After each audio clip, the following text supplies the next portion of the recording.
ಹೇಳಿ ಕೇಳಿ ಇದು ರೀಲ್ಸ್ ಯುಗ. ವ್ಯೂಸ್ ಬೇಕು, ಲೈಕ್ಸ್ ಬೇಕು ಅನ್ನೋ ಮಂದಿ ಹೆಚ್ಚು. ಇದೀಗ ಈ ರೀಲ್ಸ್ ಹುಚ್ಚಿಗೆ ಬಿಜೆಪಿ ಮುಖಂಡನ ಅಪ್ರಾಪ್ತ ಮಗ ಬಲಿಯಾಗಿದ್ದಾನೆ.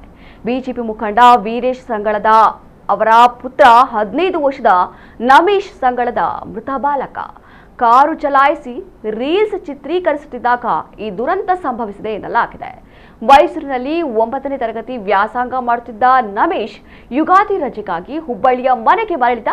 ಸ್ನೇಹಿತರೊಂದಿಗೆ ಸೇರಿ ಬೈಕ್ ಹಾಗೂ ಆಡಿ ಕಾರನ್ನು ಬಳಸಿ ರೀಲ್ಸ್ ಚಿತ್ರೀಕರಿಸಲು ಮುಂದಾಗಿದ್ದ. ರೀಲ್ಸ್ ಚಿತ್ರೀಕರಣದ ವೇಳೆ ಮತ್ತೊಬ್ಬ 15 ವರ್ಷದ ಪ್ರಾಪ್ತ ಬಾಲಕ ಚಲಾಯಿಸುತ್ತಿದ್ದ ಆಡಿ ಕಾರು ನಮೇಶ್ ಸವಾರಿ ಮಾಡುತ್ತಿದ್ದ ಬೈಕ್ಗೆ ಡಿಕ್ಕಿ ಹೊಡೆದಿದೆ. ಡಿಕ್ಕಿಯ ರಭಸಕ್ಕೆ ನಮೇಶ್ ಸ್ಥಳದಲ್ಲೇ ಪ್ರಾಣ ಬಿಟ್ಟಿದ್ದಾರೆ. ಸದ್ಯ ಪ್ರಕರಣ ದಾಖಲಿಸಿಕೊಂಡಿರುವ ಪೊಲೀಸರು ತನಿಖೆ ನಡೆಸ್ತಾ ಇದ್ದಾರೆ.